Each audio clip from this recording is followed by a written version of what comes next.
There's nothing quite like the desperation of a mother who can't feed her children. Dolores Washington knew that feeling all too well as she walked the California coastline at dawn, searching for anything she could sell to keep her family afloat.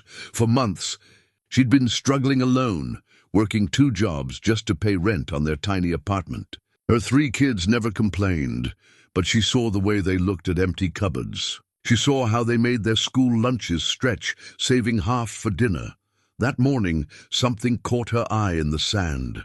A massive abalone shell, bigger than a dinner plate, seemed to glow in the early light. When she cracked it open, her heart stopped. Inside were dozens of beautiful stones that sparkled like stars. Finally, her prayers had been answered. Or so she thought. What happens when a desperate mother discovers that some gifts come with a terrible price? Before we jump back in, tell us where you're tuning in from. And if this story touches you, make sure you're subscribed, because tomorrow, I've saved something extra special for you, the weathered pages of Dolores. Washington's leather journal told a story of careful arithmetic and impossible dreams. Each entry marked another day of stretching $15 into 20, of choosing between electricity and groceries, of prayers whispered over calculator batteries that couldn't die because she couldn't afford new ones. Sitting at her kitchen table in the pre-dawn darkness, she traced her finger down the column of numbers that never seemed to add up right. Rent $800. Utilities, $143. Groceries, maybe 60 if she was careful. Her 2 jobs brought in just enough to keep them floating, barely, like a boat taking on water faster than she could bail it out. The apartment itself seemed to sag under the weight of their struggles. Located in the older section of Mendocino, where the coastal fog rolled in thick and the salt air had a way of finding every crack in the walls, it was far from the picturesque bed and breakfasts that dotted the cliff tops. Here, working families crowded into units that had seen better decades, where the ocean view came with the sound of neighbors arguing through paper-thin walls and the constant worry of rent increases they couldn't afford. From the children's bedroom came the soft breathing of her 3 most precious reasons for fighting every day. Jerome, her eldest at 17, had inherited his father's strong shoulders and his mother's stubborn determination. Even in sleep, his face held the serious expression of someone who'd grown up too fast, who understood that college applications weren't just dreams, but lifelines to a different future. In the twin beds across from him lay Harmony and Hope, 10 years old and identical in everything except the small scar above Hope's left eyebrow from a playground accident 2 summers ago. They were the unexpected blessing that had completed their family, born when Dolores thought she was done having children. Now, watching them sleep in pajamas she'd bought at the thrift store and mended twice, she couldn't imagine life without their laughter filling the apartment's cramped spaces. The silence of early morning was Dolores's sanctuary, the only time when she could sit with her worries without the children seeing the weight of them. She opened the journal to a fresh page and wrote the date, October 15th. Below it, she added a single line, beach walk before sunrise. Maybe today, it had become her ritual over the past 2 years, these dawn expeditions to the shoreline. What had started as a practical necessity, combing the tide pools for mussels, abalone, sea glass, anything she could sell at the local market, had evolved into something deeper. The rhythm of the waves seemed to wash away her fears, if only temporarily. The vast expanse of the Pacific reminded her that her problems, however overwhelming, were small beneath the endless sky. She closed the journal and slipped it into her jacket pocket, right next to the small pocket knife her husband David had given her years ago. Even 3 years after his death, she carried it everywhere. The worn handle bore the marks of his fingers, and sometimes when the loneliness felt too heavy, she'd hold it and remember how safe she'd felt when he was alive. David Washington had been a fisherman like his father before him. He'd understood the sea's moods, could read the weather in the way the waves broke against the rocks. When the Coast Guard found his boat capsized 5 miles offshore, they said it was a freak storm, a wall of water that came from nowhere. But Dolores knew better. The ocean hadn't taken her husband by accident. It had claimed him, because that's what the sea did. It gave life, and it took life, according to its own ancient rhythms. The coffee maker gurgled to life, filling the small kitchen with the rich aroma that had become her morning prayer. She poured herself a cup, adding just enough milk to stretch it, and stood at the window watching the fog roll in from the sea. Somewhere out there, beneath the grey-green waters, her husband's bones had found their rest. She'd made her peace with that mostly, but on mornings like this, the grief still caught her by surprise. A soft knock at the door interrupted her reverie. Mrs. Chen from next door stood on the landing, already dressed despite the early hour. At 78, the elderly Chinese woman rose before dawn every day, a habit from decades of running her family's restaurant before arthritis forced her retirement. "You're up early again, dear," Mrs. Chen observed, her accent still thick despite 50 years in California. "Another beach walk?" "You know me too well," Dolores replied, managing a smile. Mrs. Chen had become more than a neighbor in the years since David's death. She was the grandmother the children had never known, the wise voice that helped Dolores navigate the hardest decisions. "I'll watch for the children when they wake," Mrs. Chen offered, as she had countless times before. "Jerome knows to come get me if there's trouble. You don't have to—" "Hush!" The older woman waved away her protests. "Family takes care of family.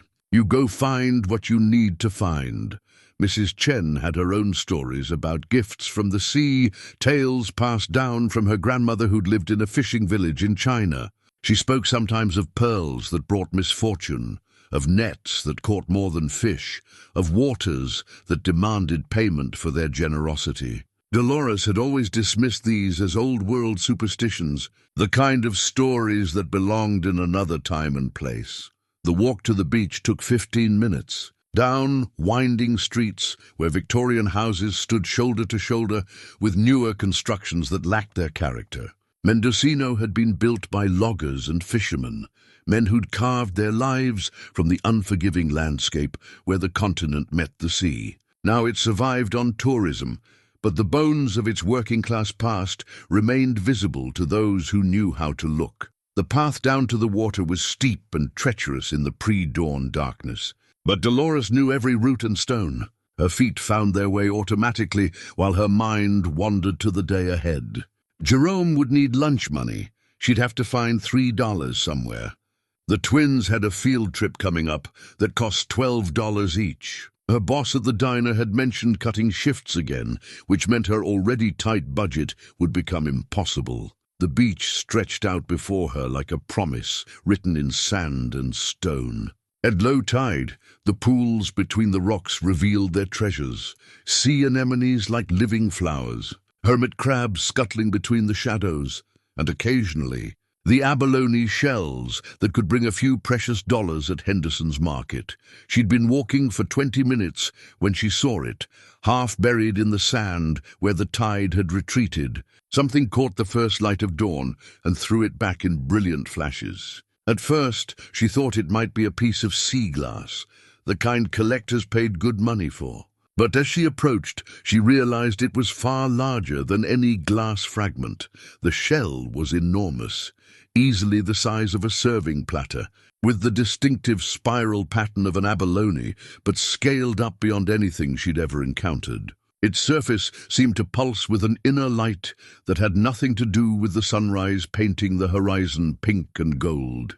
The rational part of her mind insisted it was just the way the early morning light played across its iridescent surface. But something deeper recognized that this was different. Her hands trembled as she knelt in the wet sand and began clearing away the debris that had settled around it. The shell was heavier than expected, and perfectly intact, despite what must have been a violent journey from the deep waters to this shallow resting place. When she lifted it, she felt a subtle vibration, like a purr from some enormous cat. For a moment, doubt crept in. Mrs. Chen's stories seemed less like folklore and more like warnings. But then she thought of Jerome's college application sitting on the kitchen table, of the twins growing out of their shoes, of the notice from the landlord suggesting that rent might increase again soon.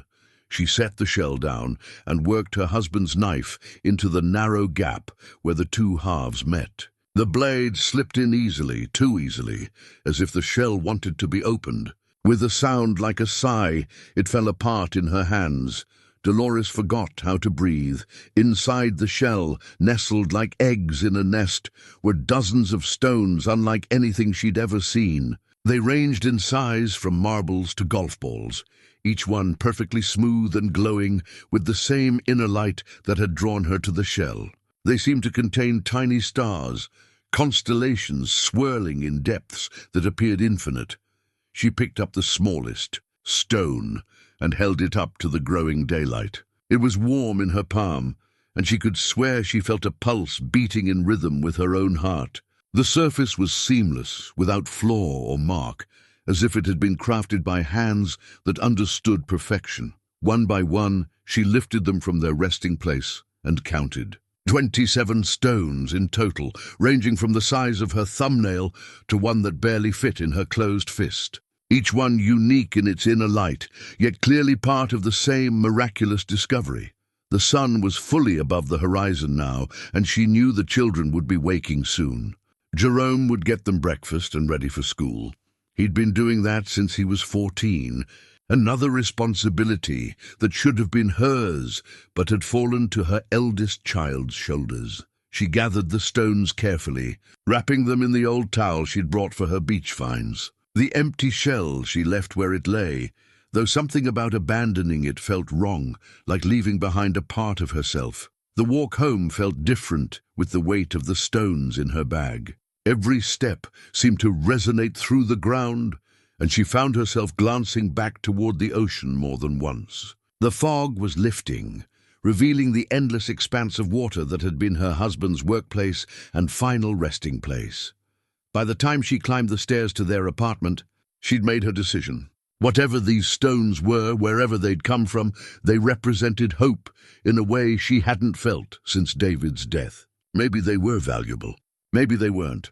But for the first time in months, she allowed herself to imagine a future where she didn't have to choose between her children's needs. Mrs. Chen was waiting in the hallway, her wise eyes taking in Dolores's flushed face and the careful way she held her bag. "Find something special this morning?" the older woman asked. Dolores nodded, unable to trust her voice. "Maybe, I hope so." "Be careful with gifts from the sea," Mrs. Chen said softly. "Sometimes they cost more than they're worth." But Dolores was already pushing through her front door, eager to examine her discovery more closely. She didn't notice the way Mrs. Chen's expression darkened with worry, or how the elderly woman lingered in the hallway, staring at the closed door with the look of someone who'd seen this story before. Henderson's Jewelry and Pawn sat wedged between a used bookstore and a coffee shop on Main Street, its dusty windows displaying a collection of forgotten treasures that told the story of Mendocino's struggling economy. Wedding rings sold by couples who couldn't afford groceries, musical instruments pawned by dreamers who'd run out of dreams, watches that had counted down to bankruptcy, all waiting for redemption that might never come. Dolores stood across the street for 10 minutes before finding the courage to cross. In her jacket pocket, wrapped in soft cloth, lay the smallest of the luminous stones. She'd spent the morning examining each one, marveling at their beauty and wondering if she was about to make a fool of herself. The bell above the door chimed as she entered, and old man Henderson looked up from the watch he was repairing. At 75, he'd been buying and selling jewelry longer than she'd been alive, and his pale blue eyes had seen every variety of hope and desperation that walked through his door. "Morning." "Dolores," he said, his voice gravelly from decades of cigarettes he'd finally quit the year before. "Kids doing all right?" "They're fine, Mr. Henderson. Thank you for asking." She pulled the cloth bundle from her pocket, her fingers trembling slightly. "I was wondering if you could take a look at something for me." Henderson set down his jeweler's loupe and watched as she unwrapped the stone. The moment the cloth fell away, the atmosphere in the shop seemed to change. The stone's inner light pulsed gently, casting dancing shadows on the walls, lined with cabinets of forgotten dreams. "Sweet Jesus," Henderson whispered. reaching for his strongest magnifying equipment. "Where in the hell did you find this?" "On the beach this morning," Dolores said, which was technically true. "Is it worth anything?" Henderson didn't answer immediately. He studied the stone under multiple lenses, turning it in the light, weighing it in his weathered hands. His expression shifted from curiosity to amazement to something that might have been fear. "I've been in this business for 47 years, he said finally. "I've seen emeralds from Colombia, sapphires from Burma, diamonds from Africa. I've held stones that belonged to railroad barons and movie stars." He set the stone down carefully, as if it might explode. "I have never seen anything like this. What do you think it might be worth?" Dolores asked, hardly daring to breathe. Henderson picked up the stone again, holding it up to the fluorescent light. The inner glow seemed to respond, brightening and dimming in patterns that defied explanation. "The clarity is perfect. The color, well, I'm not sure there's a word for this color. It's like looking into deep space and seeing stars being born. But is it valuable? Honey, if this is what I think it might be, and I'm not sure what I think it is, you're holding more money than most people see in a lifetime." Henderson's hands shook slightly as he set the stone on his testing pad. "I need to run some tests, but even without them, I'd say this is worth at least $5,000. Maybe more." The number hit Dolores like a physical blow. $5,000. More than she made in 6 months at both her jobs combined. Enough to pay rent for half a year, buy groceries without counting every penny, maybe even put some aside for Jerome's college fund. "You'd pay me $5,000 for this?" she asked. "Cash money, today, right now." Henderson's eyes never left the stone. "Though I'll tell you, selling this might be the smartest thing you ever do, or the biggest mistake. Something this unique, this beautiful, it belongs in a museum, not sitting in my display case." But Dolores wasn't thinking about museums. She was thinking about Hope's cough that had lasted 3 weeks because she couldn't afford to take her to the doctor. She was thinking about Jerome's face when he'd looked at college brochures, the way his expression had closed off when he'd seen the tuition costs. She was thinking about Harmony's worn-out backpack and the way both twins had pretended not to care when she'd told them they couldn't afford the school. "Photos this year, I'll take it," she said. Henderson nodded and walked to his safe, counting out 50 crisp $100 bills. More cash than she'd ever held at one time, more than she'd imagined touching. When he placed the stack in her hands, she felt the weight of possibility, of choices she'd never been able to make before. "You sure about this?" Henderson asked. "Once you walk out that door, there's no taking it back, I'm sure." The grocery store was her first stop. She walked through the aisles like a woman in a dream, filling her cart with things she'd been wanting to buy for months. Real butter instead of margarine, fresh fruit that wasn't on sale because it was about to spoil, meat that didn't come from the discount bin, cereal the kids had asked for, but she'd always said was too expensive. At the checkout, the total came to $147, more than she'd ever spent on groceries in a single trip. She paid cash without hesitation, ignoring the surprised look from the cashier who knew her as someone who counted every quarter. Next came the utility company office, where she paid the electricity bill in full and made a payment toward the gas bill that had been threatening disconnection. Then the phone company, the water department, and finally her landlord's office, where she handed over the rent money 3 weeks early. By the time she reached the children's school at pickup time, she had spent nearly half the money and felt lighter than she had in years. The weight of constant worry had lifted from her shoulders, replaced by something she'd almost forgotten how to feel. Hope. Jerome emerged from the building first, his backpack slung over one shoulder and his expression already set in the careful neutrality he wore when he was trying not to burden her with his problems. At 17, he'd learned to read her moods like weather patterns, adjusting his needs accordingly. "How was your day?" she asked as the twins joined them, chattering about their art project and the substitute teacher who'd let them have extra recess. "Fine," Jerome said, which could mean anything from genuinely fine to barely holding it together. "Mrs. Rodriguez wants to talk to you about my college applications." She says there are scholarship deadlines coming up. Dolores felt her heart squeeze. She'd been dreading this conversation, knowing that even with scholarships, college would require money they didn't have. "We'll figure it out," she said, and for the first time she meant it. That evening, after the children had gone to bed, she sat at the kitchen table with the remaining money spread before her. $2,700 left after the day's spending. Enough to breathe for the first time in 3 years. She opened her leather journal and turned to a fresh page. Instead of the usual careful columns of expenses and worries, she wrote something different. October 15th. Everything changed today. Outside, the fog was rolling in from the ocean, and she could hear the waves breaking against the rocks below the cliff. Somewhere out there, 26 more stones waited in their cloth wrapping, each one potentially worth as much as the first. But as she prepared for bed, something Mrs. Chen had said earlier echoed in her mind. Be careful with gifts from the sea. Sometimes they cost more than they're worth. She pushed the thought away. After years of having nothing, of watching her children go without, she finally had a chance to give them the life they deserved. Whatever the cost might be, it couldn't be worse than the grinding poverty that had been slowly crushing their spirits. That night, she dreamed of the ocean. In her dream, the waves were calling her name, and deep beneath the surface, something vast and ancient was stirring.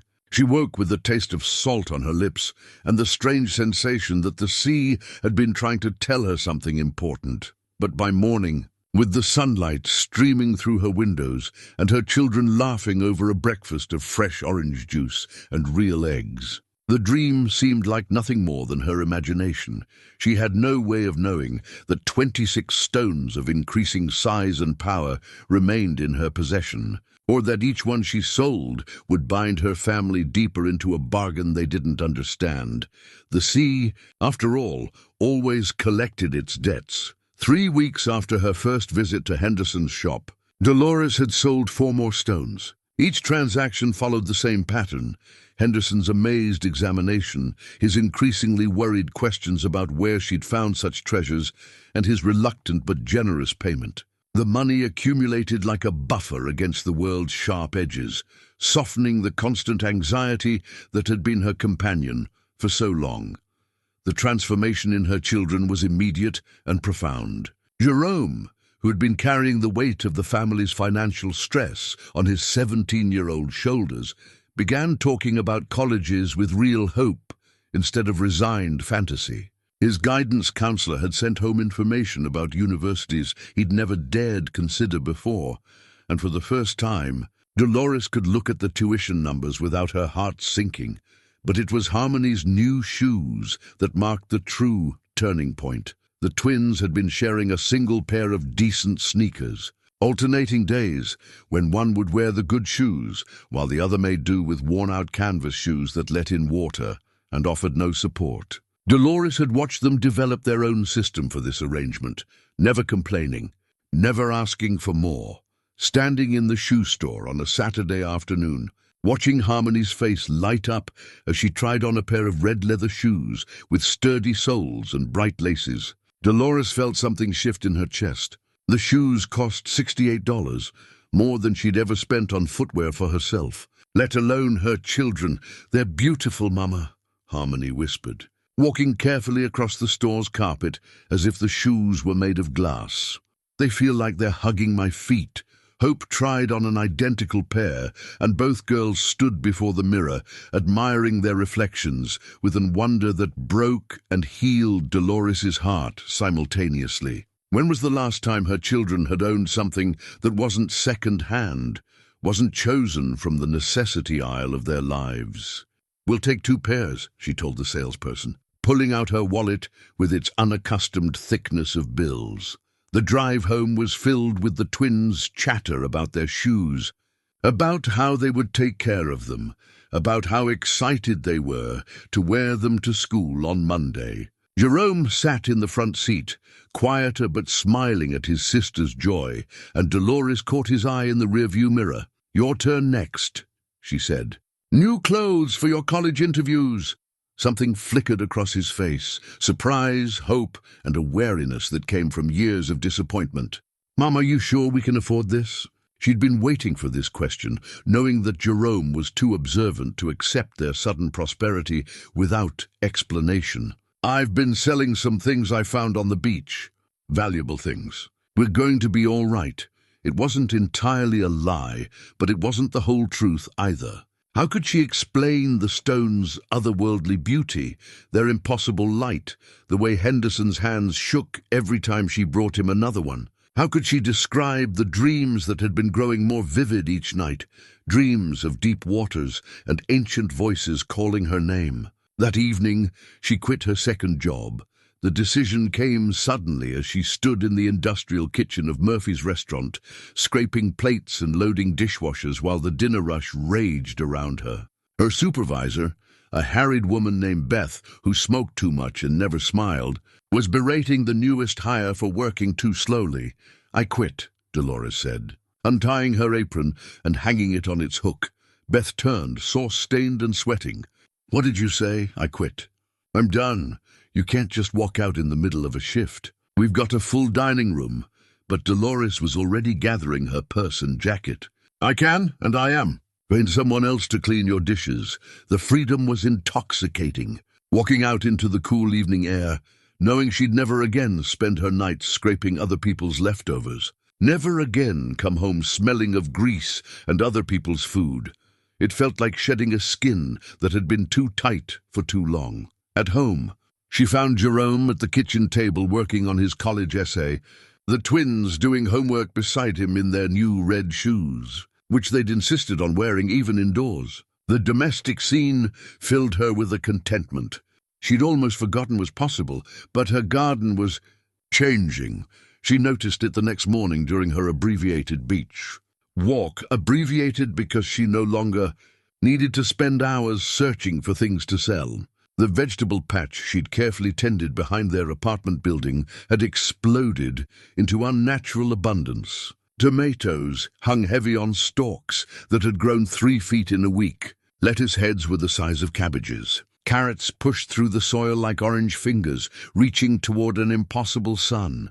Mrs. Chen stood at her own window, watching Dolores examine the garden with an expression of deep concern. "Your vegetables are growing well," the elderly woman observed when Dolores knocked on her door. "Too well," Dolores replied. "I've never seen anything like it." Mrs. Chen invited her in for tea, moving slowly around her small kitchen with the careful grace of advanced age. The apartment was filled with photographs, family members spanning decades, scattered between China and California like seeds carried by wind. "My grandmother used to tell stories about magic that came from the sea," Mrs. Chen said, settling into her favorite chair. "She said the ocean sometimes tested people, offered them gifts to see what they would do." "What kind of tests?" "The kind that reveal who you really are." Mrs. Chen's eyes were dark with memory. In her village, there was a fisherman who found a net that always came back full, no matter how much he caught. At first he used it to feed his family, then his neighbors. Then he began selling fish to distant villages, growing rich beyond his dreams. What happened to him? The net demanded a price. His oldest son disappeared first, then his wife. By the time he realized the cost, he had nothing left but his riches. Mrs. Chen sipped her tea carefully. He threw the net back into the sea, but it was too late. The ocean had already taken what it wanted.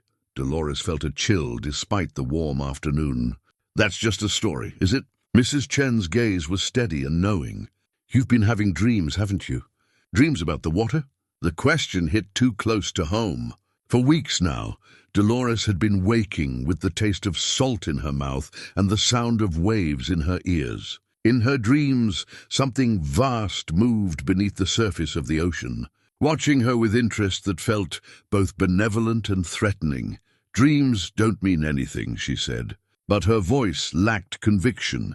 "Be careful, dear child. The sea gives nothing for free, and it always remembers those who take from it."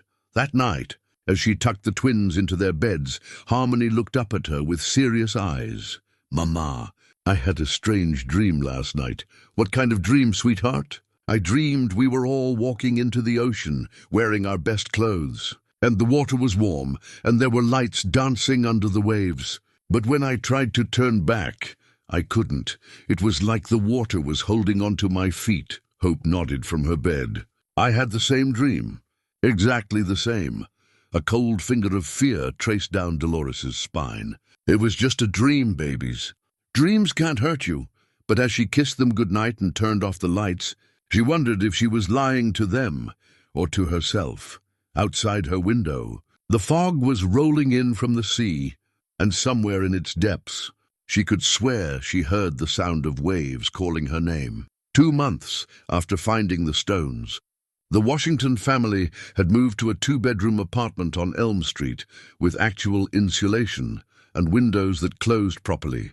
The upgrade felt like stepping into a different life, one where heat stayed inside during winter and the neighbors' arguments didn't echo through paper-thin walls. Dolores stood in their new living room, arranging the few possessions that had made the journey with them. On the mantelpiece above a working fireplace, a Bus-E, luxury beyond her previous imagination, she placed their single family photograph in its new silver frame. The picture had been taken 2 years before David's death at the county fair.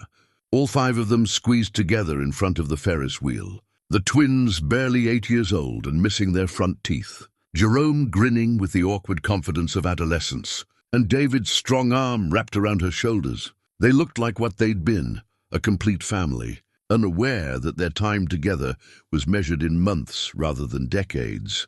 The silver frame had cost $47 at the antique shop downtown, more than she'd ever spent on something purely decorative. But standing back and looking at it now, gleaming in the afternoon sunlight that streamed through their new windows, she felt it was worth every penny. Some things deserved to be displayed properly, treasured in a way that reflected their true value.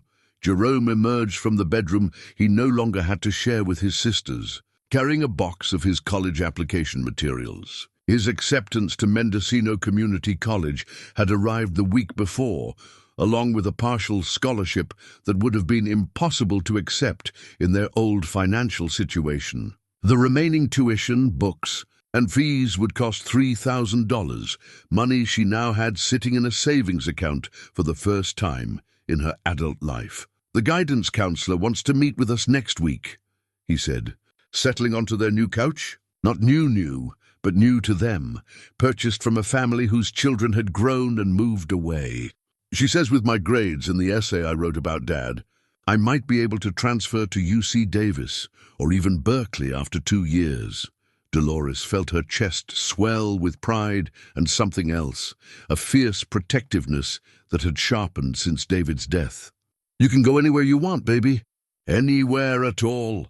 The twins burst through the front door, their voices carrying the particular excitement that only 10-year-old girls could achieve. Their after-school art classes had been another impossible luxury made possible by her mysterious windfall.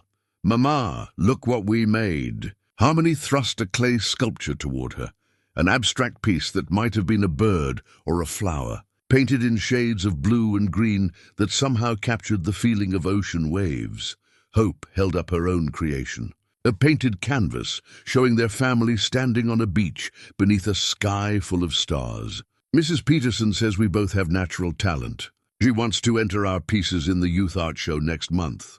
"They're beautiful," Dolores said, and meant it. When had she last seen her children this confident, this eager to share their accomplishments? The art classes cost $60 a month each, money that would have been unthinkable before, but watching her daughters discover their creative voices made every penny worthwhile.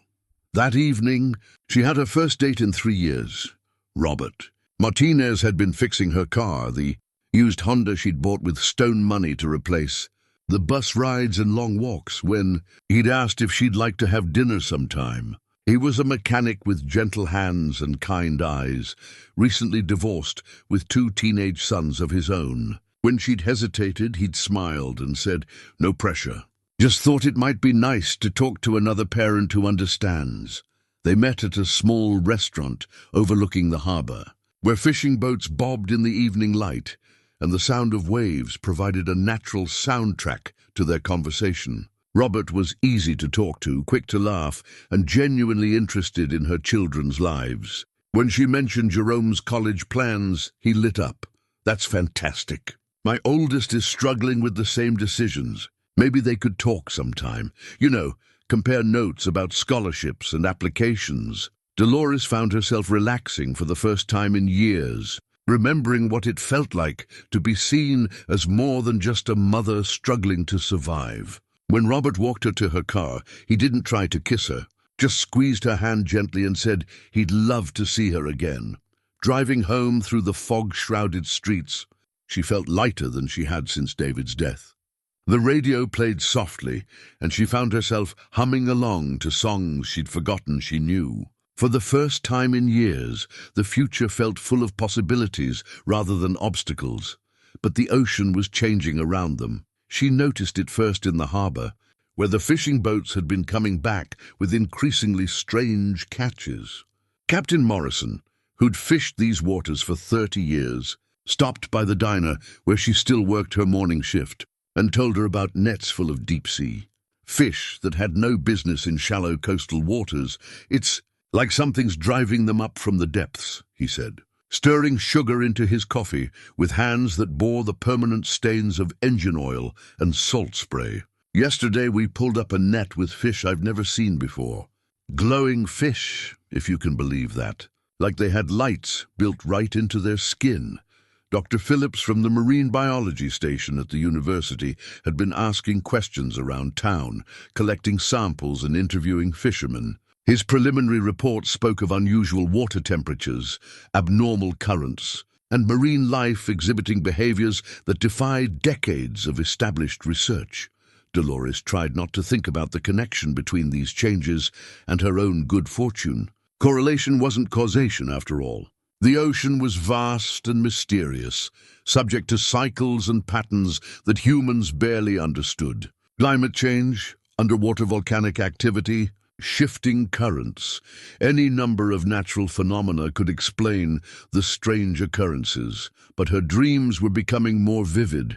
Each night now, she found herself walking along an endless beach where the sand was made of crushed pearls and the waves glowed with phosphorescent light. In these dreams, she was always searching for something. Sometimes it was David, sometimes her children, sometimes something she couldn't name, but knew she desperately needed to find. The dreams felt more real than her waking hours. She could taste the salt air, feel the cool sand between her toes, hear voices calling to her from beneath the waves. Sometimes she woke with sand in her hair, though she knew she hadn't left the apartment. Mrs. Chen had been watching her with increasing concern, the elderly woman's worry evident in the way she lingered in the hallway when Dolores came home from work, the meaningful look she gave when they passed on the stairs. One evening, as Dolores was putting the twins to bed in their new room with its cheerful yellow walls and matching bedspreads, Hope grabbed her hand. "Mama, are we rich now?" The question caught her off guard. "Why do you ask that, sweetheart?" "Because we have nice things now.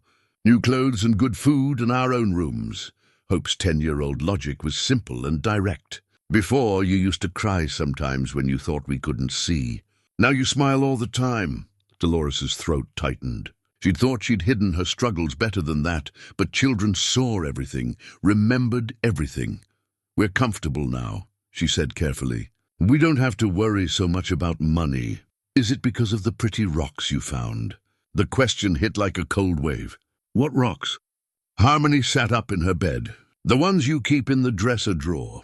We saw them when we were looking for extra blankets. They're the most beautiful things I've ever seen."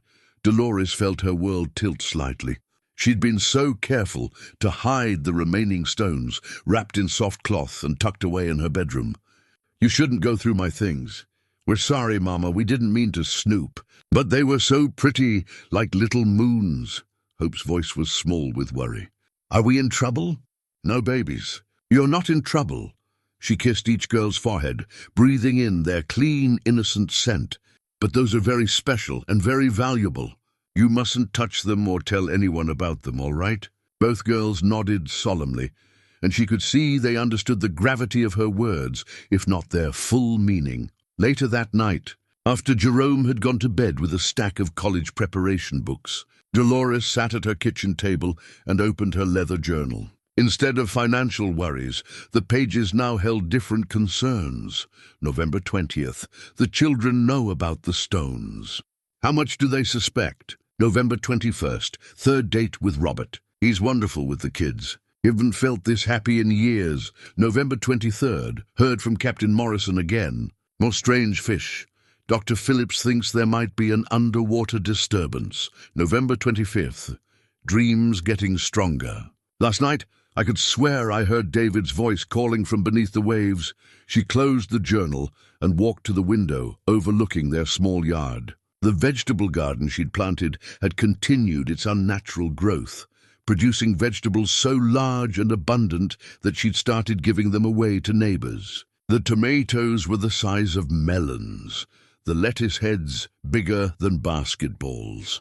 Mrs. Chen had stopped accepting the vegetables after the first week, claiming they tasted wrong, too sweet, too rich, like they'd been fed on something other than soil and water.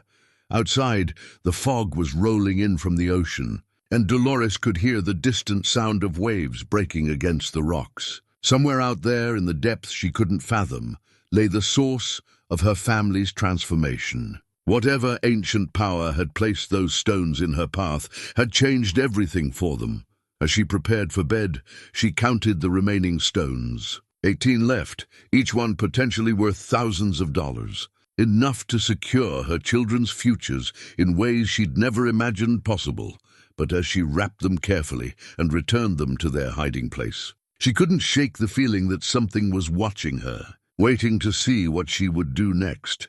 The sea, after all, was patient. It had been giving and taking for millions of years, and it understood better than anyone that all debts must eventually be paid. 6 months after finding the stones, Dolores sat in Mrs. Chen's apartment, watching the elderly woman perform the ancient ritual of preparing tea with hands that had grown noticeably frailer. The delicate porcelain set, white cups thin as eggshells, decorated with blue dragons and flowering vines, had been in Mrs. Chen's family for 4 generations, carried from a fishing village in Guangdong province to the California coast. Like a bridge between worlds, my great-grandmother painted these dragons herself, Mrs. Chen said, her voice carrying the weight of years and memory.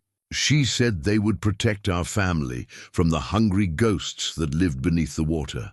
Dolores accepted the cup of jasmine tea, inhaling the familiar fragrance that had become synonymous with comfort and wisdom. Outside, a winter storm battered the coast with unusual violence, the 3rd such storm in as many weeks. The meteorologists called it an anomaly, a shift in weather patterns that defied their models. "You wanted to tell me something," Dolores said, noting the careful way Mrs. Chen arranged the remaining cups, as if the ceremony itself were a form of protection. "Dr. Phillips came to see me yesterday," Mrs. Chen said. "The marine biologist. He's been asking questions around the neighborhood." Dolores's stomach tightened. "What kind of questions?" "About changes. About families who've come into sudden good fortune." Mrs. Chen's dark eyes met hers across the small table. "About you." The teacup trembled slightly in Dolores's hands. Over the past months, she'd sold 8 more stones, each transaction bringing thousands of dollars and a corresponding escalation in the strange occurrences around town. The fishing industry had been devastated by the changes in marine life, boats returning empty or filled with species that belonged in the deep ocean trenches. Several long-time fishermen had given up entirely, selling their boats and leaving for inland work. "What did you tell him?" "That some gifts from the sea come with prices that aren't always visible at first." Mrs. Chen poured herself tea with steady hands, despite her age. "My great-grandmother used to say that the ocean keeps its own accounting books. Every gift it gives is recorded, and eventually the balance must be settled." Through the window, Dolores could see her children playing in their backyard despite the stormy weather. Jerome was home from his first semester at community college, where he'd made the dean's list and been accepted into an honors program that virtually guaranteed his transfer to a prestigious four-year university. The twins had flourished in their new school, making friends easily and excelling in their classes with the confidence that came from having their basic needs met. Robert had become a regular presence in their lives, joining them for Sunday dinners and helping Jerome work on college applications. Just last week, he'd quietly asked her thoughts on marriage, not a proposal exactly, but a gentle exploration of possibilities that made her heart race with joy and terror in equal measure. "I've given my children a better life," Dolores said, her voice carrying a defensive edge. "Jerome's going to college. The twins are thriving. We have a home that doesn't leak when it rains, and you've earned every bit of happiness," Mrs. Chen replied gently. "But at what cost? Have you noticed the changes in yourself?" Dolores looked down at her hands, wrapped around the delicate teacup. Her reflection in the dark liquid showed a face she barely recognized, skin pale as parchment, hair streaked with premature silver, eyes that held depths they'd never possessed before. She'd attributed the changes to stress, to the natural aging that came with single parenthood and financial worry. "I'm tired," she admitted. "But I've been tired for years. This is different, and you know it." Mrs. Chen's voice carried the authority of someone who'd lived long enough to recognize patterns others missed. "The sea has marked you, child. I can see it in the way shadows seem to cling to you, in the way cats avoid your path, in the dreams that wake you calling names you don't remember learning." The accuracy of the observation sent a chill through Dolores. The dreams had indeed grown stronger, more complex. She now spent entire nights walking through underwater cities, populated by figures she almost recognized, speaking languages that felt familiar on her tongue despite being composed of sounds no human throat should make. "Even if that were true," she said, "what would you have me do? Give back the money? Let my children return to poverty?" "I would have you understand what you've accepted," Mrs. Chen said. "My great-grandmother told stories about others like you. Desperate people who found treasures on the beach, who used them to transform their lives. Some learned to live with the consequences, others what?" Mrs. Chen set down her teacup with careful precision. "Others discovered that the sea's gifts come with interest that compounds over time, that every stone spent binds you deeper into a debt that must eventually be paid in full." A crash of thunder shook the building, and through the window Dolores saw a flash of something in the storm clouds. Not lightning, exactly, but a brief glimpse of patterns that hurt to look at directly. Geometries that shouldn't exist in the natural world. "The marine biologist," she said, changing the subject with desperate urgency. "What else did he want to know?" "He's documenting changes in the ecosystem, mass die-offs of certain species, the appearance of deep-sea creatures in shallow water, unusual tidal patterns." Mrs. Chen refilled their cups with hands that had begun to shake slightly. "He thinks there's been some kind of disturbance on the ocean floor, something that's disrupting the natural order, and he thinks it's connected to me. He thinks it's connected to the timing. The changes began approximately 6 months ago. Around the same time, certain families in the area experienced sudden improvements in their financial situations." Dolores felt the walls of the small apartment closing in around her. "I haven't done anything wrong.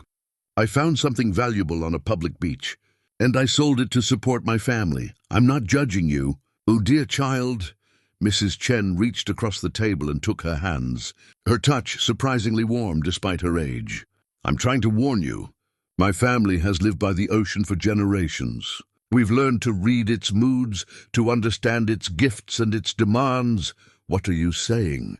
"I'm saying that the sea isn't finished with you yet. The stones you found, how many remain?" Dolores hesitated, then answered truthfully.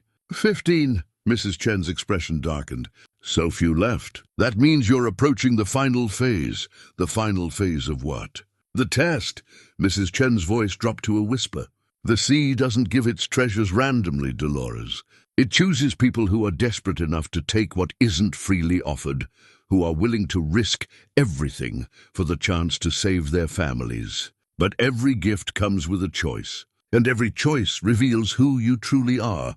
Outside, the storm was intensifying, and Dolores could swear she heard voices in the wind, familiar voices calling her name, beckoning her toward the water. Her children's laughter from the backyard seemed suddenly fragile, as if it might be swept away by the next gust of wind. "What kind of choice?" she asked. Though part of her already knew, she didn't want to hear the answer. Mrs. Chen's grip on her hands tightened. "The choice between keeping what you've gained and losing everything you've ever loved." The engagement ring was simple, a modest diamond set in white gold, nothing flashy or expensive, but chosen with the kind of thoughtfulness that came from truly knowing someone. Robert had presented it to her on a quiet Sunday evening, as they walked along the beach where she'd first found the stones, his nervousness evident in the way he kept clearing his throat and adjusting his jacket. "I know it's not much," he'd said, dropping to one knee in the sand while the waves whispered against the shore. "And I know you've been through hell, raising those kids on your own, but I love you, Dolores. I love Jerome's determination and the way the twins light up when they talk about their art projects. I love how you've built this beautiful family from nothing but love and stubbornness." She'd said yes, through tears that tasted of salt and joy, letting him slide the ring onto her finger while her heart hammered against her ribs. For a moment, standing there in the fading light, with the man who'd shown her that love could bloom again, even in the hardest soil, she'd felt like the luckiest woman alive, but that had been 3 weeks ago, before the nightmares had intensified. Before the strange incidents around town had begun to multiply like cracks spreading through glass. Now, sitting in her living room while Robert played chess with Jerome, and the twins worked on their homework at the kitchen table, she found herself twisting the ring around her finger, a nervous habit that had developed as her sense of unease grew. The local newspaper lay folded beside her, its headlines painting a picture of a community under siege by forces no one understood. Unprecedented storm activity batters coast. Marine life die-off continues to puzzle scientists. Local fishing industry faces collapse as waters empty. Dr. Phillips had published a preliminary report suggesting that some kind of seismic activity on the ocean floor was disrupting the entire coastal ecosystem. The university had sent additional researchers, and there was talk of bringing in federal agencies to investigate what some were calling an environmental disaster of unknown origin. "Mom, are you all right?" Jerome's voice cut through her worried reverie. He'd abandoned his chess game and was looking at her with the kind of concerned expression that reminded her painfully of his father. At 18, he'd developed David's ability to read her moods, to sense when something was wrong, even when she tried to hide it. "Just tired," she said, managing a smile. "How's the game going?" "Robert's destroying me," Jerome admitted with a grin that transformed his serious face. "He says chess is all about thinking 3 moves ahead, but I can barely manage one." Robert looked up from the board, his warm brown eyes crinkling at the corners. "Your son's being modest. He's got natural strategic thinking. He'll be beating me within a month." The domestic scene should have filled her with contentment, but instead it made her acutely aware of how fragile this happiness was. Everything good in their lives had been built on the foundation of those mysterious stones. And something deep in her bones whispered that foundations built on secrets rarely lasted. That night, after Robert had gone home and the children were asleep, she stood at her bedroom window, staring out at the storm-tossed ocean. The waves seemed larger than usual, more aggressive, as if the sea itself was angry about something. Lightning illuminated the water in brief, violent flashes, and in those moments of stark clarity, she could swear she saw shapes moving beneath the surface, massive forms that belonged in the deepest trenches, not in the relatively shallow waters off the coast. Her hand went unconsciously to the drawer where she kept the remaining stones. 13 left now, after she'd sold 2 more to pay for Jerome's spring semester tuition and the twins' summer art camp. Each transaction had felt like a small betrayal, though of what or whom she couldn't say. The stones seemed to pulse with their inner light even through the cloth wrapping. and she'd begun to suspect they were responding to her emotional state. When she was anxious, they glowed brighter. When she was sad, their light dimmed to a barely perceptible shimmer. It was as if they were alive, aware, intimately connected to her in ways that should have been impossible. A soft knock at her door interrupted her brooding. Hope stood in the hallway, her twin braids mussed from sleep, and her favorite stuffed rabbit clutched against her chest. "I can't sleep. Mama, I keep having the same dream." Dolores pulled back her bed covers and patted the mattress beside her. "Come here, baby. Tell me about your dream." Hope climbed into bed and snuggled against her mother's side, her small body radiating the particular warmth that only children possessed. "I dream that we're all walking into the ocean together. You and me and Harmony and Jerome and Robert. We're dressed like we're going to church, in our best clothes, and the water is warm like a bath." A chill ran down Dolores's spine. This was nearly identical to the dream Harmony had described weeks earlier. "What happens in the dream?" "At first it's nice. The water is pretty, all glowing and sparkly, and there are fish swimming around us like we're in an aquarium. But then we keep walking deeper and deeper, and I realize I can't turn back. Every time I try to go back to shore, something pulls me forward." "What kind of something?" Hope's voice grew smaller, younger. "I don't know. I can't see it, but I can feel it, like invisible hands on my ankles, pulling me down. And you're there. But you're not really you anymore. Your eyes are different. They look like the water, all deep and dark and full of things I can't understand." Dolores's throat tightened. Her own dreams had been growing more vivid and disturbing, filled with underwater cities and voices that spoke in languages that predated human speech. She'd begun waking with the taste of brine in her mouth and sand between her toes, though she knew she hadn't left her bed. "It's just a dream, sweetheart. Dreams can't hurt you." But even as she spoke the words, she wondered if she was lying. The line between dream and reality had been blurring for weeks, and she'd begun to suspect that whatever force had placed those stones in her path was far from finished with her family. "Mama, are we going to be okay?" Hope asked, her 10-year-old voice carrying a weight of worry that no child should have to bear. "Of course we are," Dolores said, stroking her daughter's hair. "We're together and we love each other, and that's what matters most." Hope nodded against her shoulder, seemingly comforted by the familiar reassurance. But as her breathing deepened into sleep, Dolores stared out at the storm-lashed ocean and wondered if love would be enough to protect them from whatever was coming. The engagement ring caught the lightning's reflection, a small spark of hope on her finger.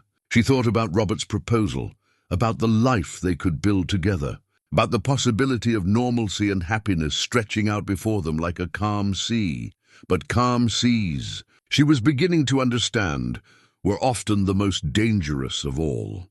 They lulled you into believing you were safe, right up until the moment the depths opened beneath you and pulled you down to places where light had never been, and never would be. Joseph Crowfeather arrived in Mendocino on a Tuesday morning when the fog hung so thick that the lighthouse beam seemed to bend back on itself. He was a man who carried his 73 years with the dignity of someone who had spent a lifetime listening to stories older than recorded history. His weathered face marked by lines that spoke of sun and wind and the kind of patience that came from understanding that some truths revealed themselves only when the listener was ready. Dolores first saw him at Henderson's jewelry shop, where she'd gone to sell her 11th stone. The transaction had become routine over the past months.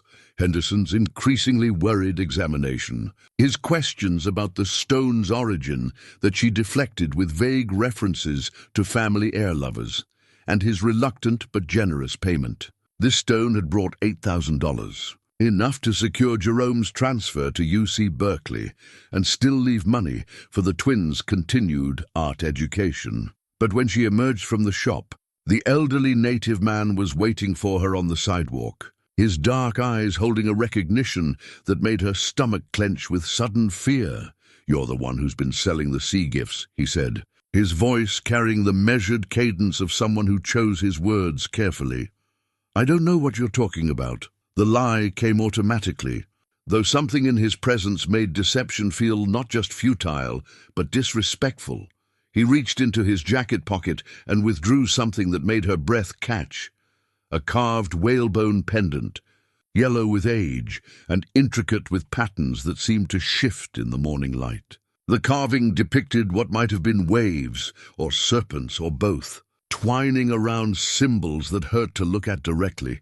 "This has been in my family for 7 generations, Joseph said, holding the pendant so she could see it clearly. "My great-great-great-grandmother carved it after the last time someone found the sea spirit's testing stones. That was in 1847, during the gold rush, when desperate men were drawn to these shores by dreams of easy wealth." Dolores felt the world tilt beneath her feet. "Testing stones? May I buy you coffee? This is not a conversation for the sidewalk. And what I have to tell you will require time to understand." They walked to the small cafe overlooking the harbor, where fishing boats that should have been preparing for their morning runs sat idle at the docks. The fishing industry had collapsed entirely in the past month, with captains reporting that the waters were either empty of all life or teeming with creatures that belonged in the deepest trenches of the ocean. Joseph ordered black coffee and waited until they were seated at a corner table before speaking again. "The stones you found, how many were there originally?" Something in his tone compelled honesty. 27, he nodded as if this confirmed something he'd already suspected. "And how many remain?" 16. The lie slipped out automatically. She actually had 13 left. But admitting the full extent of her spending felt like confessing to something shameful. Joseph's expression didn't change, but she sensed he knew she wasn't telling the complete truth. "The testing begins with 27 because that number has significance in the old stories. 3 sets of 9, representing the 3 choices every person faces when confronted with power they don't understand. Wisdom, greed, or fear. I don't understand." He lifted the whalebone pendant, letting it catch the weak sunlight filtering through the cafe's windows. "My people have lived on this coast for thousands of years. We've watched the sea through cycles of giving and taking that span centuries. Every few generations, it chooses someone to test, always someone desperate enough to take what isn't freely offered, someone whose need has made them willing to risk everything." Dolores felt a chill that had nothing to do with the morning fog. "Test them for what?" "Character. The sea doesn't care about human morality as we understand it, but it's fascinated by choice.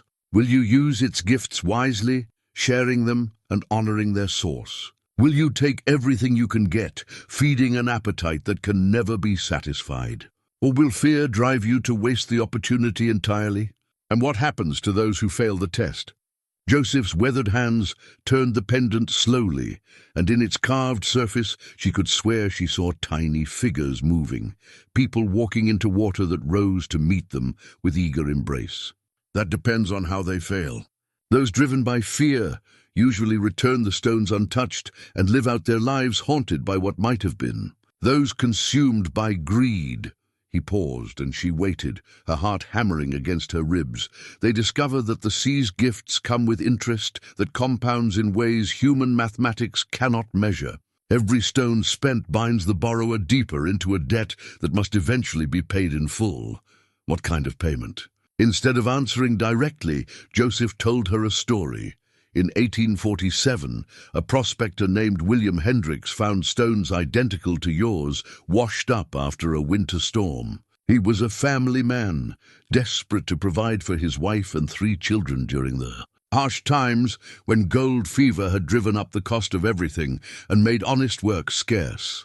The parallels to her own situation were so obvious that she felt exposed, as if Joseph could see through her skin, to the guilt and fear she'd been carrying for months. At first, Hendricks used the stones wisely, buying food, paying debts, securing his family's immediate needs. But as their value became apparent, his ambition grew. He sold more stones to buy land, then more to build a house, then more to invest in other people's mining claims. What happened to him?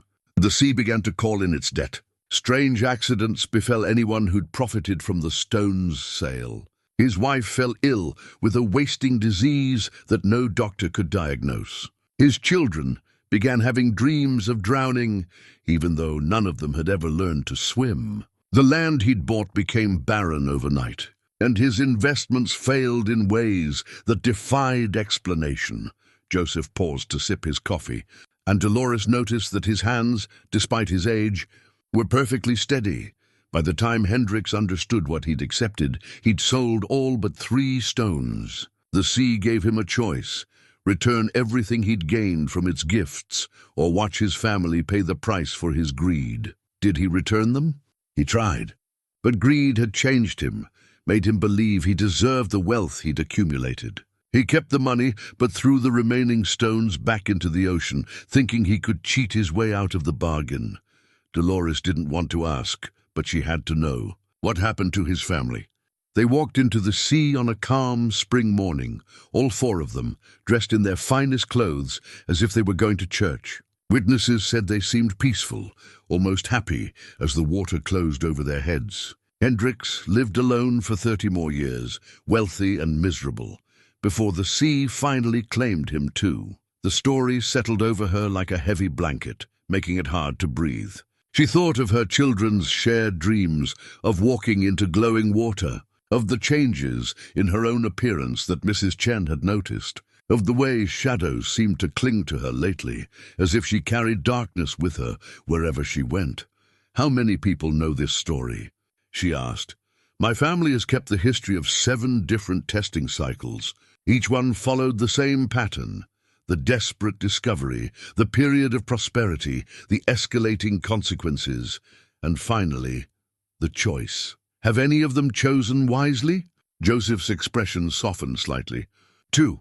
My great-grandmother's sister in 1923, and a Portuguese fisherman in 1965. Both recognized what they'd found, used only what they truly needed, and returned the rest with proper ceremony and gratitude. What happened to them? They lived long, full lives surrounded by family who loved them. The sea remembered their wisdom and blessed their descendants with good fortune. Not wealth, but the kind of luck that meant their nets were always full and their boats always found safe harbor." Dolores felt tears she hadn't expected burning behind her eyes. "How do I know if it's too late for me?" Joseph studied her face with the kind of attention that seemed to look past surface appearances to something deeper. "How many stones have you actually sold?" This time she told the truth. 14, he nodded gravely. "You're entering the final phase. The sea will begin collecting its interest soon, and the price will escalate until the debt is settled one way or another." "What kind of interest?" "Look around you," Joseph said, gesturing toward the empty harbor and the storm clouds gathering on the horizon. "The changes in the environment, the collapse of the fishing industry, the strange weather patterns, these are just the beginning. The sea is stirring, preparing to reclaim what belongs to it. My family had nothing to do with this. They don't even know where the money came from. The sea doesn't distinguish between willing and unwilling participants. Everyone who benefits from cursed wealth becomes part of the debt." Dolores thought of Jerome's acceptance to Berkeley, of the twins' confidence and joy, of Robert's engagement ring on her finger and the future they'd planned together. Everything good in their lives had been built on the foundation of those stones. Is there still time to make this right? Joseph reached across the table and placed his weathered hand over hers. "There's always time, as long as you're willing to pay the true price of wisdom, which is everything you've gained must be returned. Not just the money, but the life changes it made possible. And you must do it willingly, with gratitude for the lesson rather than resentment for the loss." The weight of that requirement settled over her like stone. Give up Jerome's education, the twins' opportunities, her relationship with Robert, their beautiful apartment with its working heat and windows that closed properly. Return to the grinding poverty that had been slowly killing her family's spirits. "What if I can't?" she whispered. Joseph's grip tightened gently on her hand. "Then you'll discover that some debts can only be paid with everything you hold most dear." The original abalone shell lay in Dolores's bedroom dresser, wrapped in the same cloth that had once cradled its luminous contents. Over the months since that fateful morning on the beach, hairline cracks had appeared across its surface, delicate fractures that seemed to spread a little further each day, as if the shell were slowly breaking apart under the weight of some invisible pressure. Dolores unwrapped it carefully, running her fingers along the growing fissures that reminded her uncomfortably of her own reflection in recent weeks. The changes in her appearance had accelerated since her conversation with Joseph Crowfeather 2 days ago. Her hair was now more silver than black, and her skin had taken on a translucent quality that made her veins visible beneath the surface like underwater rivers. "Mom?" Jerome's voice from the doorway made her jump. She quickly rewrapped the shell, but not before he caught a glimpse of its fractured beauty. "What is that?" The question she'd been dreading had finally arrived. Her 18-year-old son stood in the doorway with David's eyes and David's stubborn jaw, but the intelligence burning in his gaze was entirely his own. He'd been accepted to UC Berkeley with a partial scholarship that covered tuition, but left room and board, books, and living expenses, costs that would total nearly $15,000 per year. "It's nothing important," she said, but the lie felt heavy on her tongue. Jerome stepped into the room and closed the door behind him. "Mom, I know something's wrong. You've been different for months, not just happier because we have money, but actually different. Your eyes look older, and sometimes when you think we can't see, you move like you're in pain." She sat on the edge of her bed, feeling the weight of months of deception pressing down on her shoulders. Outside, another supernatural storm was building, the third one this week. The weather service had stopped trying to explain the phenomenon, simply issuing warnings and urging people to stay indoors when the sky took on the peculiar green tinge that preceded the worst of these atmospheric disturbances. "Where did the money really come from?" Jerome asked, sitting beside her with the careful movements of someone approaching a wounded animal. "And please don't tell me you sold grandmother's jewelry again. I know you sold all of that years ago." The twins appeared in the doorway as if summoned by some invisible signal. At 10 years old, Harmony and Hope had developed the kind of intuitive connection that sometimes occurred between identical siblings, finishing each other's sentences and sharing dreams that were too detailed to be coincidence. "We heard you talking," Harmony said, her voice unusually serious for a child her age. "Are we in trouble?" Hope added, clutching the stuffed rabbit that had been her comfort object since infancy. Dolores looked at her 3 children, her reasons for living, her greatest accomplishments, her most precious treasures, and felt something crack inside her chest like the shell in her dresser drawer. They deserved the truth, even if it destroyed everything they'd built together. "Sit down," she said. "All of you, I have something to tell you." She started with the morning beach walk, the discovery of the impossible shell, the stones that glowed with inner light. She told them about Henderson's amazement, about the money that had transformed their lives, about Mrs. Chen's warnings and Joseph Crowfeather's revelations. The children listened with the kind of focused attention usually reserved for fairy tales. But as the story progressed, their expressions shifted from wonder to understanding to a fear that made Dolores's heart break. "So the money is cursed?" Jerome asked when she finished. "Not cursed, exactly. More like borrowed at interest rates we didn't understand." "What kind of interest?" Harmony's 10-year-old voice carried a gravity that should have been impossible at her age. Dolores looked out the window at the harbor, where the last of the fishing boats sat empty at the docks. The economic impact of the marine ecosystem's collapse had rippled through the entire community. Restaurants had closed, tackle shops had gone out of business, and families who had made their living from the sea for generations were packing up and moving inland. "The kind that gets paid whether we want to pay it or not," she said.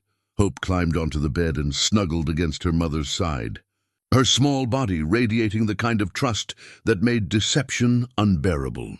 "Are we going to be okay?" Before Dolores could answer, her phone rang. Robert's name appeared on the screen, and she answered with a growing sense of dread. "Dolores, thank God. Are you all right?" His voice carried an urgency that made her stomach clench. "I've been trying to reach you for an hour. We're fine." "What's wrong?" Haven't you seen the news? There's been a massive underwater disturbance about 20 miles offshore. Dr. Phillips and his team recorded seismic activity unlike anything in recorded history. They're saying it might be volcanic, but the readings don't match any known geological patterns.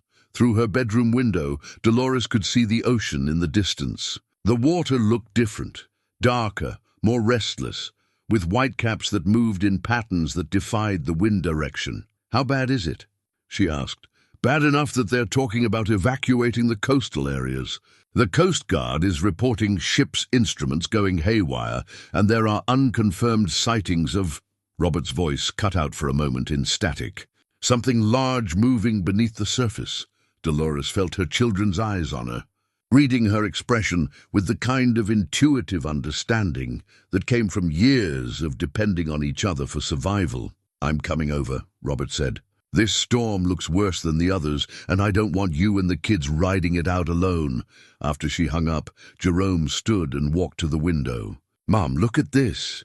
The sky had taken on that familiar green tinge, but this time it was more pronounced, as if someone had placed a colored filter over the entire world. The clouds moved in spirals that seemed to center on a point somewhere out over the ocean, and lightning flickered within them in patterns too regular to be natural. "It's starting, isn't it?" Harmony asked. "The payback." Dolores nodded, unable to find words for the certainty that had been growing in her chest like a tumor.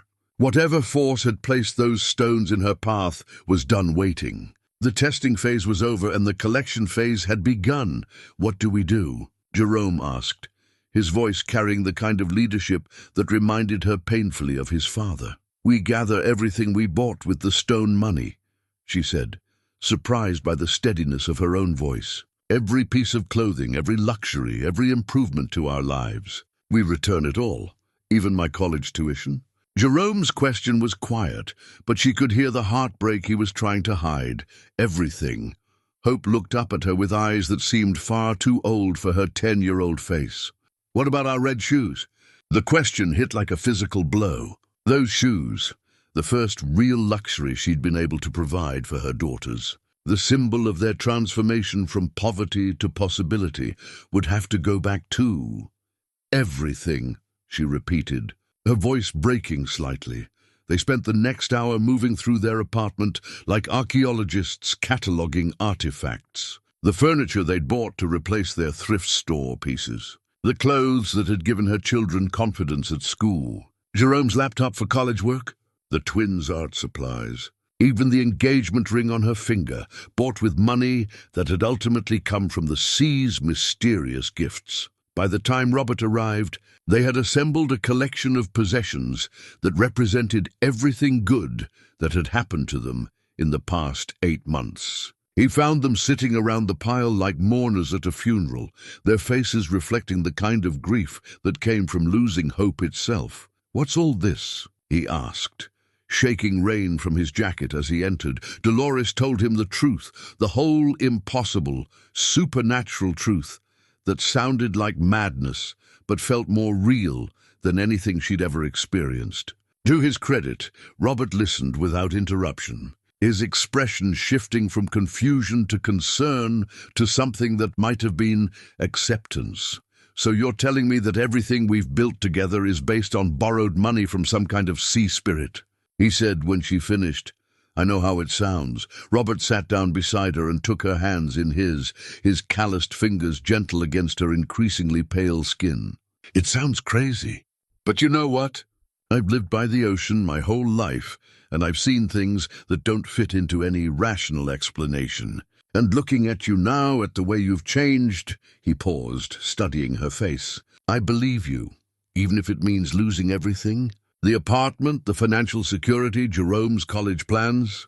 Even then," Robert's voice was firm, "because whatever else happens, we'll still have each other. And that's what matters most."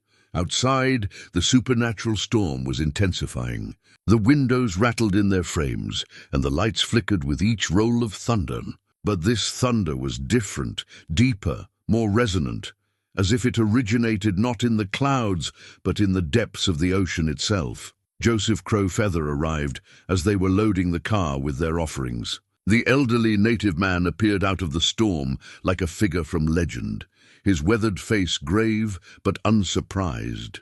"The sea is rising," he said without preamble. "Not just the water level, the power itself. We need to perform the return ceremony tonight before it's too late." "Too late for what?" Robert asked. Joseph's dark eyes reflected the strange green lightning. "Too late to choose. If we wait much longer, the sea will simply take what it's owed, and it won't distinguish between the willing and the unwilling." As if to emphasize his words, a massive wave crashed against the harbor seawall with enough force to shake the ground beneath their feet. In the distance, Dolores could see something moving in the water, something vast and serpentine that created its own phosphorescent wake. "There's something else," she said, her voice barely audible over the storm. "I'm pregnant." The revelation hung in the air like a held breath. Robert's eyes widened, and her children turned to stare at her with expressions of surprise and dawning fear. "How long?" Joseph asked, his tone taking on an urgency that made her stomach clench. 3 months. "I only found out last week." Joseph's weathered face went pale. "That changes everything. The child was conceived under the sea's influence. It's part of the debt now, whether we want it to be or not." "What does that mean?" Robert demanded, his protective instincts flaring. "It means," Joseph said slowly, "that returning the material possessions may not be enough. The sea may demand a sacrifice that none of us are prepared to make." Lightning illuminated the harbor, and in that brief moment of stark clarity, they could all see it, something enormous rising from the depths, its form too alien to comprehend fully, but undeniably real.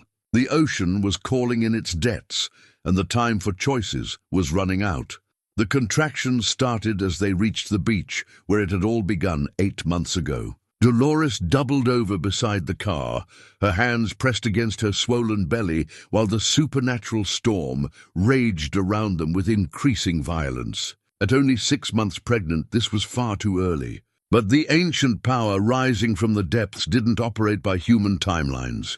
"We need to get you to the hospital," Robert said, his voice tight with fear as he helped her stay upright against another wave of pain. "There's no time," Joseph replied, scanning the horizon where massive shapes moved beneath the churning water. "The ceremony must be completed tonight, or the debt will be collected in ways none of us can control." Jerome grabbed his mother's other arm, his 18-year-old face set with determination that reminded her painfully of David. "Mom, we can do this without you. Robert can drive you to the hospital while we—" "No!" The word came out sharper than she'd intended, driven by an instinct deeper than reason. "We stay together. Whatever happens, we face it as a family." Another contraction hit, stronger than the last, and she felt wetness between her legs. Her water had broken, and the baby, David's final gift to her, conceived in love and growing under the influence of power she didn't understand, was coming whether she was ready or not. The twins stood close together, their identical faces reflecting the green lightning that split the sky. At 10 years old, they understood more than children should have to, but they held hands and watched their mother with the kind of fierce loyalty that had kept their family together through every crisis. "The beach," Dolores gasped between contractions. "We do the ceremony on the beach where I found the shell. It's the only place that makes sense."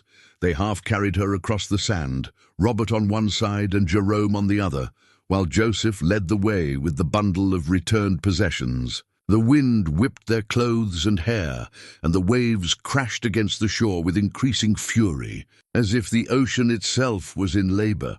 By the time they reached the spot where she'd first discovered the luminous stones, the contractions were coming every few minutes. Robert spread his jacket on the sand, and she knelt on it while her children gathered around her in a protective circle. "The stones," Joseph called out over the howling wind. "Do you still have them?" Dolores reached into her jacket pocket and withdrew the cloth bundle containing the 13 remaining stones. Even wrapped in fabric, their inner light was visible, pulsing in rhythm with her contractions, as if responding to her body's distress. Joseph began to chant in a language that predated English. his voice carrying across the water despite the storm's fury. The words seemed to resonate in her bones, and she felt the baby shift inside her, responding to sounds that spoke to something older than human consciousness. A massive wave crashed against the beach, larger than any that had come before, and in its foam and spray, she saw faces, David's face, her grandmother's face, the faces of ancestors she'd never known, but somehow recognized. They were calling to her, beckoning her toward the water with expressions of love and infinite sadness. Another contraction hit, and she felt the baby drop lower, closer to being born into a world that might not survive the night. The pain was unlike anything she'd experienced with her previous pregnancies, not just physical discomfort, but a deep spiritual anguish, as if her very soul was being torn in two. "I can see the baby," Robert said, his voice barely audible over the storm. He'd positioned himself to help with the delivery, his mechanic's hands gentle and sure, despite the impossible circumstances. The next contraction brought the baby's head, and she could see immediately that something was different.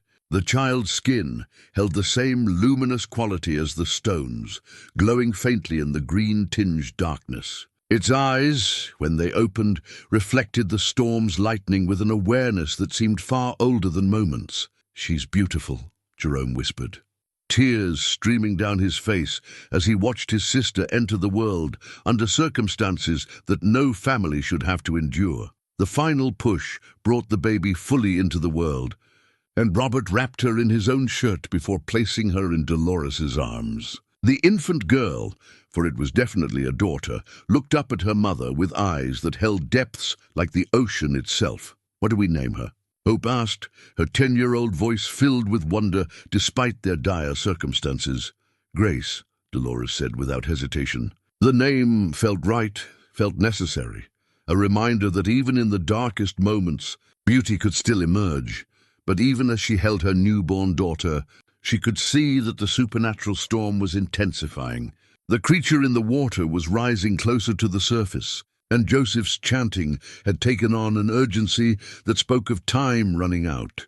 The hospital blanket that Robert had grabbed from his truck's emergency kit wrapped around baby. Grace seemed inadequate protection against the forces gathering around them, but it was all they had. The soft blue fabric with its cheerful pattern of teddy bears represented the normal world they were fighting to rejoin.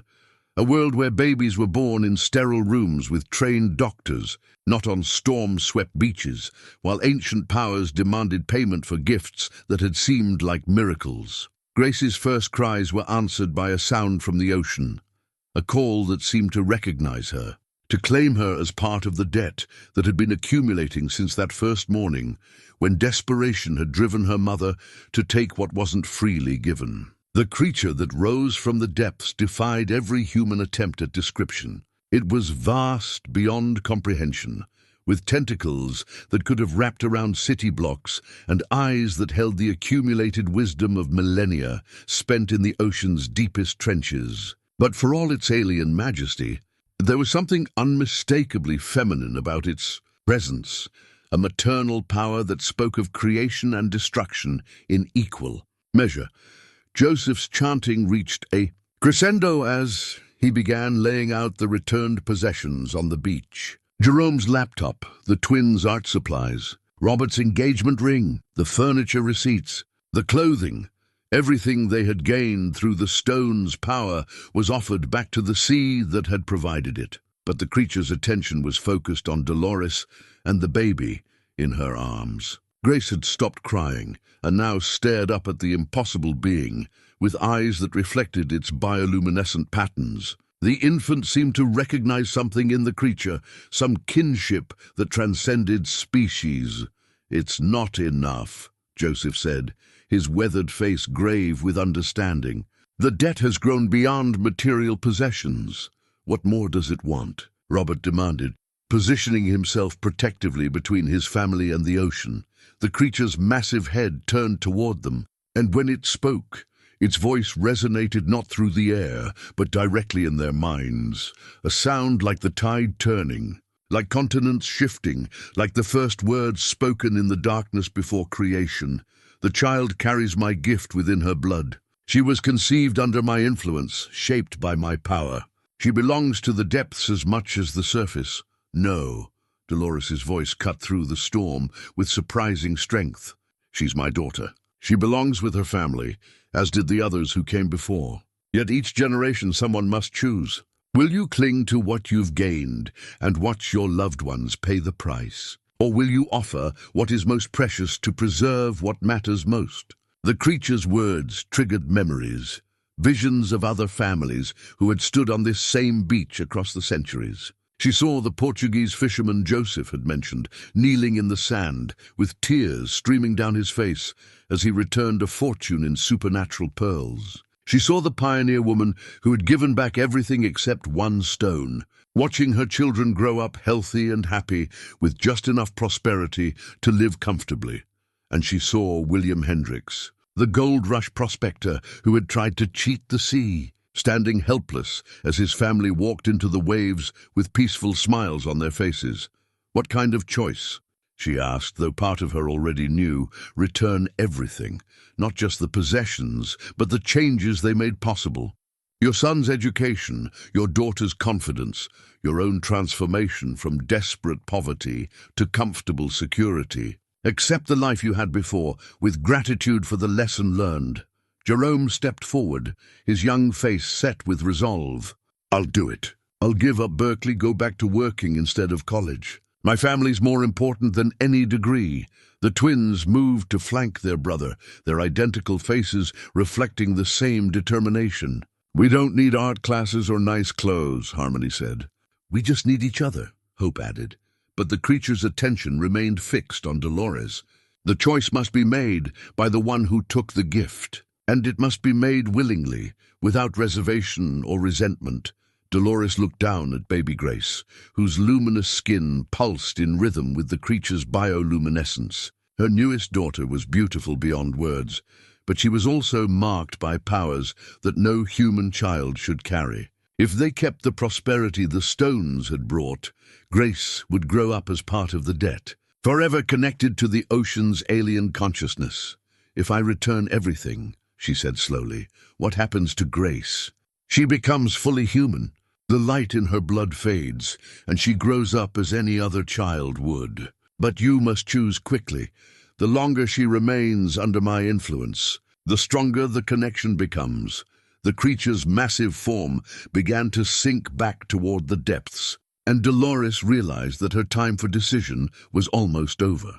In moments, the choice would be made for her, and the consequences would be permanent. She looked at her family, Jerome with his dreams of college and a better future, the twins with their newfound confidence and artistic talents, Robert with his love and his ring that represented a normal life filled with ordinary happiness. Then she looked at the pile of returned possessions, at Joseph's encouraging nod, at the creature's ancient eyes that held no malice, only the patience of something that had been testing human nature for millennia. I choose my family, she said, her voice carrying across the water with absolute clarity. I choose love over prosperity, wisdom over wealth. Take back your gifts, all of them. Let us return to the life we had, but let us return together. The creature's response was immediate.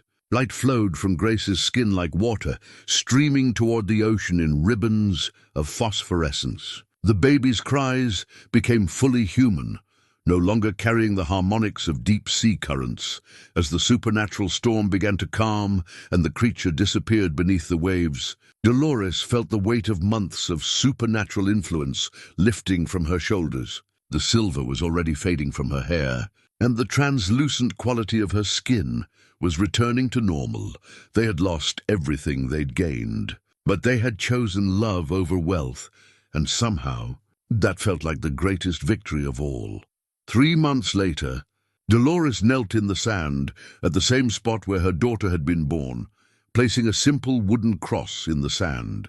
Jerome had carved it himself from driftwood they'd found on one of their family beach walks, and the twins had helped him sand it smooth and inscribe Mrs. Chen's name in careful letters. The elderly woman had passed peacefully in her sleep 2 weeks after the storm, And while the doctors attributed her death to natural causes related to her advanced age, Dolores knew better.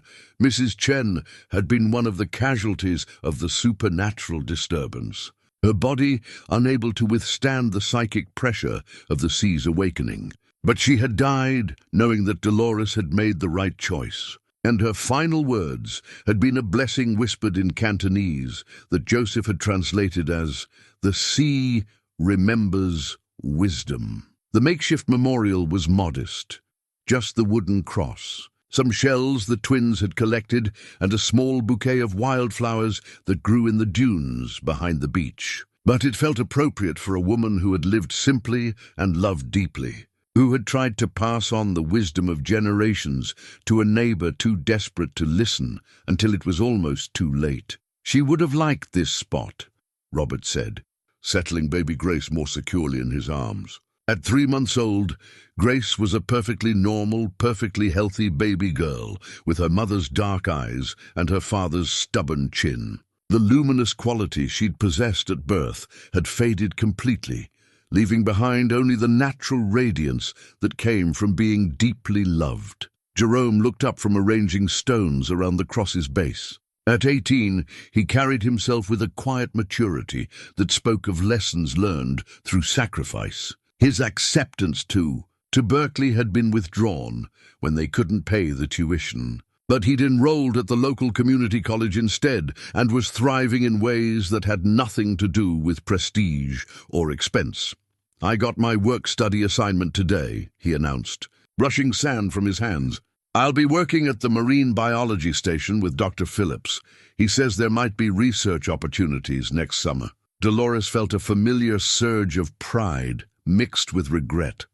Jerome's path to his dreams would be longer now, more difficult, but she'd learned that some gifts were worth more when they had to be earned. The twins ran up from the water's edge, their second-hand sneakers squelching in the wet sand.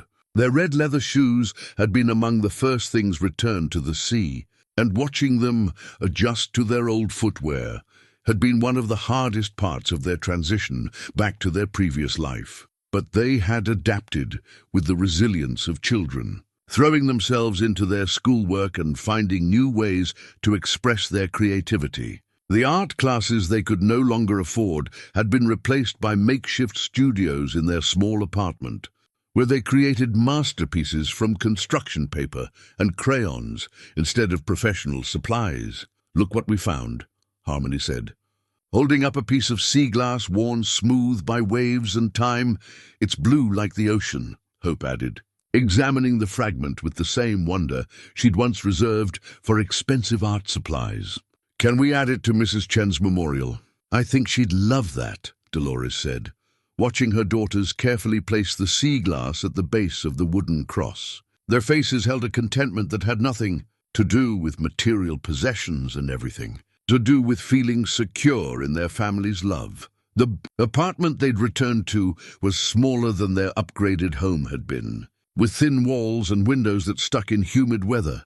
But it was warm and dry, and they'd made it beautiful with ingenuity instead of money. Curtains sewn from fabric remnants, furniture arranged to maximize space, walls decorated with the twins' artwork and Jerome's academic achievements. Most importantly, it was theirs in a way the other apartment had never been. No supernatural debt lurked beneath their contentment. No sense that their happiness was borrowed against an interest rate they didn't understand. "I have something to tell you all," Robert said, his voice carrying the kind of careful joy that came from good news delivered at the right time. "I got promoted to shop foreman. It comes with a 20% raise and health insurance for the whole family." The news was met with genuine celebration, hugs, and laughter, and the kind of excitement that came from earning something through honest work. The raise wouldn't make them wealthy, but it would provide the stability they needed to build their future on solid ground. "Does this mean I can apply for the marine biology program at UC Santa Cruz?" Jerome asked, his eyes bright with possibility. "It means we can start saving," Dolores replied. "It'll take time, but if you keep your grades up and we're careful with money, it might be possible." As the sun set over the Pacific, painting the sky in shades of gold and pink that no artist could capture. They gathered around Mrs. Chen's memorial for a moment of quiet remembrance. The ocean stretched endlessly before them, beautiful and terrible and mysterious, but no longer threatening. They had paid their debt in full, chosen wisdom over wealth, and earned the right to live their lives without supernatural interference. Joseph Crow Feather appeared on the beach as they were preparing to leave, his weathered face peaceful in the fading light. "The sea is calm again," he observed, settling onto a piece of driftwood with the ease of someone who had spent decades listening to the ocean's moods. "For how long?" Dolores asked. "Until the next desperate soul finds what they think they need." Joseph's eyes held the wisdom of someone who had witnessed this cycle before. "But that may not be for many years." "The sea is patient, and it remembers those who choose wisely." As they walked back toward their car, baby Grace sleeping peacefully in Robert's arms, Dolores felt a sense of completion that had nothing to do with endings and everything to do with understanding her place in a story larger than herself.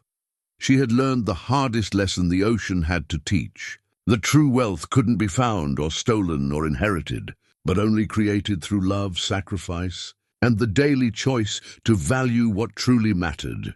Behind them, the wooden cross stood silhouetted against the starlit sky, a simple marker for a complex lesson that would ripple forward through generations, carried by the wind and the waves, and the endless patience of those who understood that some gifts were worth more than gold.